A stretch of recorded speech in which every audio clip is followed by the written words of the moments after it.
recounted by a bemused friend, and is also widely regarded as the first locked-room mystery, although other candidates have been put forward.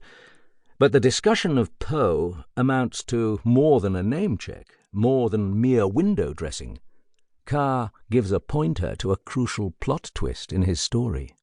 Carr's lifelong interest in real-life crimes is illustrated here, as one of the characters reports, "Famous murders. We talked of Tropman, of Besson, Vacher, Crippen, and Spring-Heeled Jack, of Major Armstrong with his hypodermic needle and Smith with his tin baths, of Durant, Harman, and La Pommeraye, of Cream, Thurtle, and Hunt, of Hoche and Wainwright, the poisoners, and the demure Constance Kent."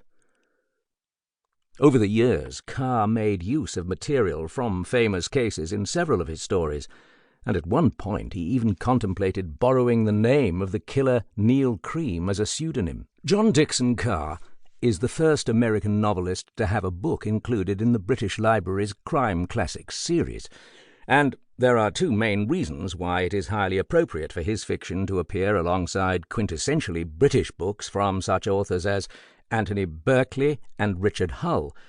First, Carr was an Anglophile who lived in Britain for many years and became a leading light in, and at one time secretary of, the prestigious Detection Club.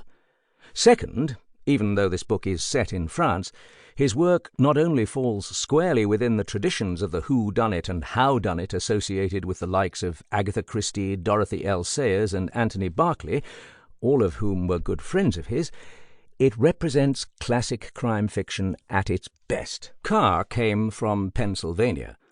Born on the 30th of November 1906, he conceived during his teens an ambition to become a writer, although his father, a prominent lawyer, wanted him to enter the legal profession. Carr loved the stories about Sherlock Holmes and Father Brown, and while studying at Haverford College he contributed stories to the Haverfordian magazine, becoming editor in 1926 while still a freshman. Henri Bencolin made his very first appearance in the November-December 1926 issue of the Haverfordian. That story, The Shadow of the Goat, which was published anonymously, is reprinted in this book. Carr's biographer, Douglas G. Green, has pointed out the excellence of the twist ending, as well as the fact that Carr's characterization of Bencolin had evolved by the time he finished work on the novel.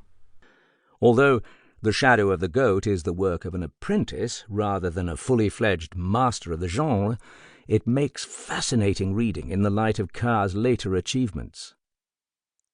Carr continued to write short stories, returning every now and then to Bencolin. The Frenchman's fourth appearance was in a novella, Grand Guignol, again published anonymously in the Haverfordian in the March-April issue of 1929. By this time, however, Carr had left the college. At the age of 20, he spent 5 months in Europe, mainly in Paris, and as Green points out in John Dickson Carr, The Man Who Explained Miracles, this experience meant that from then on, Carr's accounts of Paris came alive with a sensitivity to sights and sounds and moods. On returning to the United States, he came under family pressure to resume his education with a view to practicing in the law. Instead, he expanded Grand Guignol into a full-length book, which he called With Blood Defiled. On the 14th of August 1929, Carr signed a contract with Harper and Brothers to publish the novel, with an option on 2 further novels. The book's title was, fortunately, changed to It Walks by Night. Published simultaneously in the US and the UK on the 5th of February 1930, it was a Harper sealed mystery story.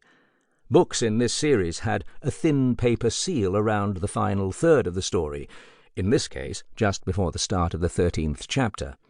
As the dust jacket proclaimed, read to the seal, and then if you can stop, if you can deny yourself the thrill of solving the story, return the book to your bookseller and your money will be refunded. It was a clever marketing ploy. Suffice to say that a first edition of this novel with an unbroken seal would be a rarity of immense value. It Walks by Night is the word.